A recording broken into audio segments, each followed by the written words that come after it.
சிம்ம ராசி என்பர்களே, சிம்ம ராசிக்காரர்கள்லாம் ஓஹோன்னு கொட்டி கட்டி பறக்கக்கூடிய நேரம். அப்படியே எப்படி சும்மா அப்படி கெத்தாக வண்டியில் வரலாம். ஒரு 10 வண்டி வாங்கக்கூடிய காலகட்டம், கிரையம் அதிகமாக பண்ணக்கூடிய நேரம், மண்டபம் கட்டக்கூடிய ஒரு காலகட்டம், ஒரு அற்புதமான நேரத்தில் இப்போ நீங்கள் இருக்கீங்க. இன்னொரு 8 வருஷத்துக்கு இது எல்லாமே ரெடி பண்ணிவிட்டு அந்த 8 வருஷத்துக்கு அப்புறம் அதெல்லாம் நீங்கள் அனுபவிச்சுட்டு ஜாலியாக இருக்கலாம். ஸோ இப்போ உருவாக்கக்கூடிய காலகட்டம், அதாவது ஒரு வீடை கட்டக்கூடிய காலகட்டம், உங்களோட ஸ்ட்ரக்சர், உங்களுடைய லைஃப்பை செட்டில் பண்ணுறதுக்கான காலகட்டம். இதை செட்டில் பண்ணிட்டீங்க அப்படின்னா அதை அப்படியே செட்டில்ட் ஆகி உட்காந்துக்கிட்டு அப்படியே அதை நம்ம மெயின்டைன் பண்ணிவிட்டு அதை பெருசு பண்ணிகிட்டே வந்துடலாம். அதாவது பணம் இருக்கிறவங்க தான் பணம் பொருளும் வாங்கல. இப்போ நீங்கள் பணத்தை உருவாக்கக்கூடிய நேரத்தில் இருக்கீங்க. இதை நீங்கள் ரெடி பண்ணிட்டீங்க அப்படின்னா அந்த 8 வருடம் கழித்து அந்த பணத்தை வைத்து நீங்கள் அப்படியே உருவாக்கிட்டே இருக்கலாம். பணத்தை பணமாக்கிட்டே இருக்கலாம். சந்தோஷம், மகிழ்ச்சி பொங்கக்கூடிய ஒரு காலகட்டம். உங்கள் லைஃப்பில் 7.5 சனியே கிடையாது இதுக்கு மேலே. ஸோ உங்களுக்கு லைஃப் சந்தோஷமாக, மன நிம்மதியாக, உடல் ஆரோக்கியமாக, நீண்ட ஆயுளோட, குடும்பங்களோடு வம்சாவளியாக வரக்கூடிய ஒரு காலகட்டமாக இனி வரக்கூடிய காலகட்டங்கள் அமையுது. சிம்ம ராசி நோட் பண்ணிக்காங்க. சிம்ம ராசிக்கு இந்த விஷயங்கள் இருக்குது. சின்ன சின்ன விஷயங்கள் மட்டும் கொஞ்சம் பார்த்துருந்துக்கணும், அவ்வளோதான். மற்றபடி உங்களுக்கு எந்த இஷ்யூஸும் கிடையாது. அது எந்த விஷயம், எதில் நீங்கள் கவனமாக இருக்கணும் அப்படிங்கிறது நான் வீடியோ ஃபுல்லாக பார்த்தீங்க அப்படின்னா தெளிவாக கம்ப்ளீட்டாக சொல்லிடுறேன். நிறைய பேர் சிம்மராசிக்காரர்கள் யோசிக்காமல் சில விஷயம் பண்ணுவீங்க. கோவம், ஸ்பாட்லேயே கோவம் வந்துடும் உங்களுக்கு.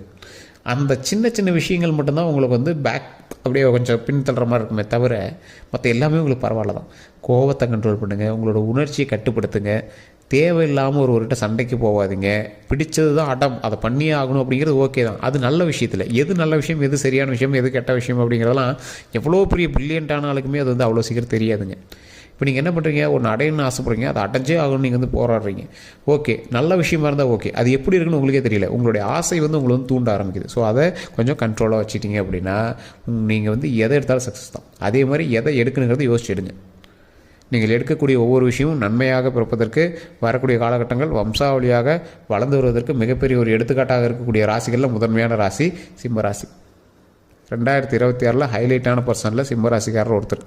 சார் 2026 சிம்மராசி கொஞ்சம் பார்த்துருக்கணும்னு சொன்னாங்க அப்படின்னா நான் பொது பலன்னு சொல்லிகிட்ருக்கேன். ஆனால் நீங்கள் தசாபுத்தி ஒரு டைம் போய் செக் பண்ணுங்கள். தசாபுத்தியின் பால் உங்களுக்கு சுக்கிரனுடைய அதிகமாக இருக்கும் பட்சத்தில் இனி வரக்கூடிய காலகட்டம் உங்களுக்கு மகிழ்ச்சியான காலகட்டம். பூர நட்சத்திரம், மக நட்சத்திரம் நிறையா பேர் இருப்பீங்க. அதெல்லாம் உங்களுக்கு மகிழ்ச்சியான காலகட்டம். மக நட்சத்திரம்லாம் கிட்டத்தட்ட 20 வருஷம் இருக்குது. 20 வருஷம் சுக்கிரதசை வச்சு பட்டாசு கலப்போம். கிட்டத்தட்ட 15 வருஷம் மேலே இருக்குன்னு நினைக்கிறேன். இப்போ அப்ராக்சிமேட்டாக நீங்கள் கால்குலேட் பண்ணி பார்த்தீங்க அப்படின்னா பட்டாசு கிளம்பலாம். சுக்கிரனுடைய ஆதிக்கம் இருக்கக்கூடிய ஒரு காலகட்டம் தான். கவலையே பட தேவையில்ல. எது உங்களுக்கு சூப்பராக இருக்கும் அப்படிங்கிறது நான் அதிலே சொல்லிடுறேன். பாயிண்ட் 1, வாகனங்கள். சுக்கிரன் அப்படின்னாவே வாகனங்கள். உங்களுடைய வாகனத்தை ஃபஸ்ட்டு சுத்தமாக வச்சுக்கோங்க. சுத்தமாக வச்சுட்டிங்க அப்படின்னா சுக்கிரனுடைய வாசம் அதிகமாக வரும். சுக்கிரனுடைய வாசம் அதிகமாக இருந்துச்சு அப்படின்னா என்ன ஆகும், பண வரவு அதிகமாக வரும், லக்ஸுரினஸ் அதிகமாகும், உங்களுக்கு தேவையான விஷயங்கள் எல்லாமே சரியாகும். அப்போ காரை சுத்தமாக வச்சுக்கணும், வண்டி வாகனங்கள் சுத்தமாக வச்சுக்கணும். அதை வச்சுட்டோம் அப்படின்னா ஆட்டோமேட்டிக்காக பண வரவுகள் அதிகமாக வரக்கூடிய காலகட்டமாக வரக்கூடிய காலகட்டங்கள் அமையுது. அதே போல் பாயிண்ட் 2, பெண்களினுடைய ஒரு அன்பான ஆளாக நீங்கள் வந்திருப்பீங்க.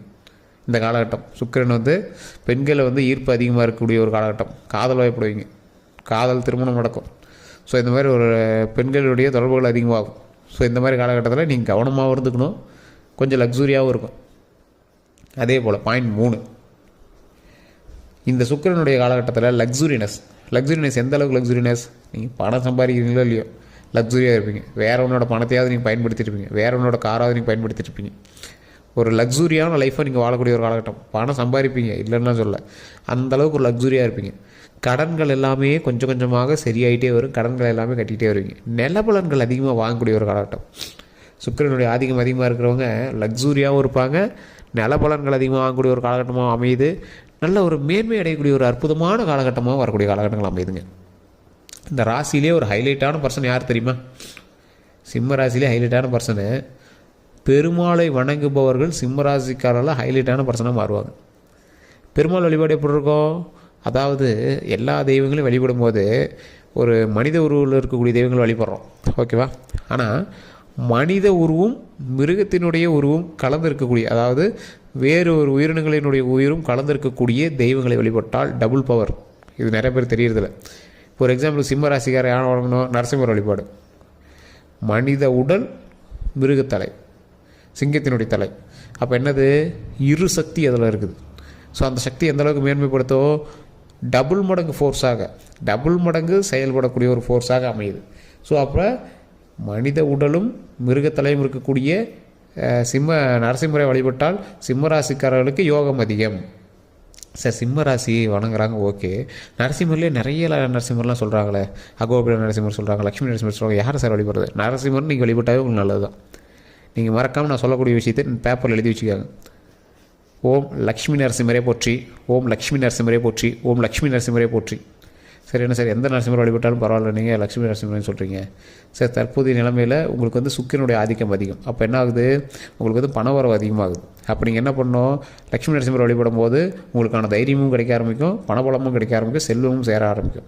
ஸோ அதனால் ஓம் லக்ஷ்மி நரசிம்மரே போற்றி, ஓம் லக்ஷ்மி நரசிம்மரே போற்றி, ஓம் லக்ஷ்மி நரசிம்மரே போற்றி அப்படின்னு தினம் 3 டைம் கண்டிப்பாக உங்கள் நாவால் உச்சரிக்கணும்.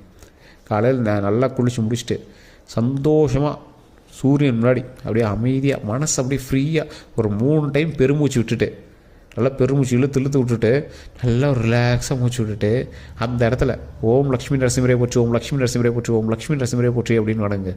மிகப்பெரிய பவர் கிடைக்கும். லக்ஷ்மியினுடைய வாசம் நம்ம மேலே படும், நரசிம்மரனுடைய தைரியம் நம்மகிட்ட கிடைக்கும். எதை தொட்டாலும் ஜெயம், எதை தொட்டாலும் வெற்றி. ஸோ அந்தளவுக்கு பவர் இருக்கக்கூடியவங்க தான் லக்ஷ்மி நரசிம்மர். ஸோ இதை கண்டிப்பாக ட்ரை பண்ணி பாருங்கள். இதை தவிர உங்களுக்கு பரிகாரம் எதுவும் கிடையாது. ஏன்னா நேரம் நல்லா இருக்குது, அந்த நேரத்தை அப்படியே நம்ம தக்க வச்சுக்கணும் அப்படின்னா அதை அந்த இடத்துல நம்ம கரெக்டாக ஸ்டடியாக இருந்துக்கணும். அதான் முன்ன சொன்னோம்ல, கொஞ்சம் பேரை மட்டும் கரெக்டாக காப்பாற்றிக்காங்க, மற்றபடிலாம் ஒன்றும் இஷ்யூஸ் இல்லை, ஓகேவா? இப்போ பெண்கள் விஷயத்தில் கொஞ்சம் பேரை காப்பாற்றிக்காங்க, ஆண் விஷயத்தில் கொஞ்சம் பேரை காப்பாற்றிக்காங்க, மற்றபடி இஷ்யூஸ்லாம் எதுவும் கிடையாது. மற்றபடி நல்லாயிருக்கும். எதில் சார் கவனமாக இருக்கணும்? ஒரு சிலருக்கு இன்னும் ஃபினான்ஸாக இன்னும் செட் ஆகிருக்காது. இப்போ நான் சொன்னதெல்லாம் இன்னும் நடக்கலை சார் அப்படின்னு திட்டுவீங்க ஒவ்வொருத்தருக்கு. கமாண்டில் என்னையா நீ சொல்கிறது ஒன்று கூட நடக்கலை அப்படின்னு சொல்லுவீங்க. இப்போ நான் சொல்லிட்டு இருந்த விஷயங்கள் காரணம் என்ன, உங்களுக்கு தசாபுத்தி வேறு. நான் சொல்கிறது சிம்ம ராசியில் இருக்கிறவங்களுக்கு நான் ஓவரால் சொல்கிறேன். உங்களுக்கு தசாபுத்தி வேறு, அதே மாதிரி உங்களோட லக்கினம் வேறு, உங்களோட நட்சத்திரம் வேறு. லக்கினத்தில் உங்களுக்கு வேறு லக்கினமாக இருக்கலாம், மிதுனமாக இருக்கலாம், கடகமாக இருக்கலாம், கும்பமாக இருக்கலாம், ரிஷபம் மேஷமாக இருக்கலாம். ஸோ அப்போ அது என்ன பண்ணுறது, லக்கினமும் அந்த இடத்துல பேசுது இல்லை, ராசியை விட வலிமையான சில ஒன்று அங்கே இருக்குது இல்லை. அப்போ அது உங்களை வந்து டிஸ்டர்ப் பண்ணுறதுக்கான வாய்ப்புகள் இருக்குல்ல. சரி சார், அதுவுமே நல்லா தான் சார் இருக்குதுங்கிறாங்க. அப்புறம் சார் அப்படி இருக்குது, உங்களுடைய தசாபுத்தி என்ன? தசாபுத்தி சுக்கிரன் தான் இருக்குதா? சுக்கிரன் யாரோட இருக்கார்? அதையும் நம்ம யோசிக்கணும்ல. அது ஒன்று. சரி சார், அதுவுமே நல்லா தான் சார் இருக்குது, அப்பயும் கொஞ்சம் தான் இருக்குது அப்படின்னா நீங்கள் இருக்கக்கூடிய லொக்கேஷன், உங்களோடு பிரயாணிக்கக்கூடிய மற்றொரு ராசி, உங்களுடைய கணவனோ மனைவியோ உங்களோட குழந்தைகளோ உங்களோட தொழிலில் இருக்கக்கூடிய பார்ட்னர் கூட இதில் வந்து மோதும்.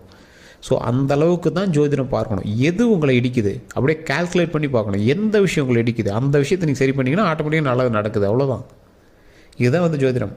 நிறைய விஐபிஸ் வந்து ஜோதிடம் பார்க்குறாங்க. ஜோதிடம் பார்க்குறீங்களா எப்படி கேட்பாங்க அப்படின்னா, எல்லா இதுவுமே ஒரு டேட்டா பேஸ் மாதிரி போட்டு வச்சுருவாங்க. ரெகுலராக ஜோதிடம் பார்ப்பாங்க. ஒரு பிரபல ஜோதிடர் நம்பர் தான் நான் கீழே கொடுத்துருக்கேன், அந்த நம்பருக்கு என்ன நீங்கள் ஃபோன் பண்ணி பேசி பாருங்கள். ஒரு டேட்டா பேஸ் மாதிரி போட்டுருவாங்க.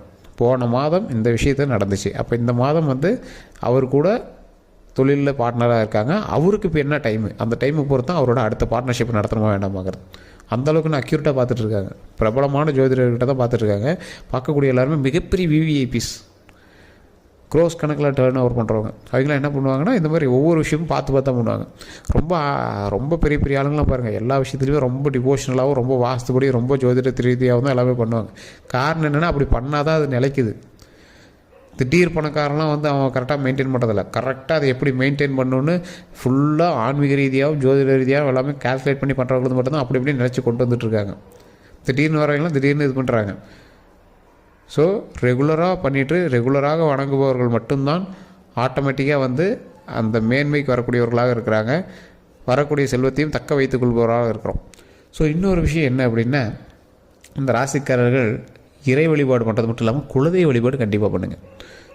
நீங்கள் இஷ்ட தெய்வங்கள் வழிபடுங்க, நரசிம்மர் வழிபடுங்க, எல்லாமே ஓகே தான். ஃபஸ்ட்டு உங்களோட குலதெய்வ வழிபாடு பண்ணிங்க அப்படின்னா தான் அந்த கடவுள்களும் வழிவிடும்.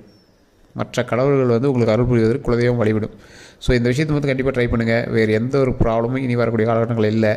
ஒரே ஒரு விஷயத்தில் மட்டும் கவனமாக இருங்க, உடல் ஆரோக்கியத்தில் கவனமாக இருங்க. என்ன சார் இவ்வளோ சொல்லிவிட்டு அதான் இப்போ சிம்பிளான மேட்டர் மாதிரி சொல்கிறீங்க, பெரிய விஷயந்தான். அந்த விஷயத்தில் கவனமாக இருந்தீங்க அப்படின்னா போதும். அது உடல் ஆரோக்கியம் கவனம் தேவை, ரத்த சம்மந்தப்பட்ட விஷயத்தில் கவனம் தேவை. அடிபடாமல் பார்த்துக்கோங்க, உடல் நல்லா தெம்பாக பார்த்துக்கோங்க. தண்ணியில் கொஞ்சம் கவனமாக இருங்க, வலிக்கு விடாமல் பார்த்துக்கோங்க. தண்ணியில் ரொம்பவே கவனமாக இருங்க. பாத்ரூமில் அந்த மாதிரி விஷயங்களை கொஞ்சம் கவனமாக இருந்தீங்க அப்படின்னா போதுமானது. மற்றபடி வண்டி வாகனங்களை கவனமாக இருங்க, கண் திருஷ்டி வராமல் பார்த்துக்கோங்க. மற்றபடி எல்லாமே அருமையாக இருக்குது, ஒன்றும் பெரிய இஷ்யூஸ்லாம் கிடையாது. நிறைய பேர் வந்து ஜோதிடம் பார்க்கணுன்னு ஆசைப்பட்றீங்க. கீழே கான்டாக்ட் நம்பர் டீட்டெயில்ஸ் கொடுத்துருவோம். ஜஸ்ட் நீங்கள் வந்து ஃபோன் பண்ணி பேசி தெரிஞ்சிக்கலாம். மோஸ்ட்லி நீங்கள் வந்து லோக்கலே ஜோதிடம் பாருங்கள். அதில் செட் ஆகலை அப்படிங்கிறவங்க மட்டும் ஃபோன் பண்ணுங்கள். ஃபோன் பண்ணாலும் பிஸின்னு வந்ததுன்னா தயவுசெய்து வெயிட் பண்ணி தான் பண்ணணும். வாட்ஸ்அப் நம்பர் கொடுத்துருவோம். வெளிநாட்டில் இருக்கவங்க வந்து வாட்ஸ்அப் மூலமாக தொடர்பு கொள்ளலாம். வேறு ஏதாவது கருத்துக்கள் இருந்தாலும் மறக்காம நீங்கள் வந்து ஃபோன் மூலமாக பேசி தெரிஞ்சிக்கலாம். பிரபல ஜோதிடனுடைய நம்பர் தான் கொடுத்துருக்கேன். ஜஸ்ட் நீங்கள் கால் பண்ணி அவர்கிட்டயே டேரெக்டாக பேசிக்கலாம். எல்லோருக்கும் நன்றி நண்பர்களே.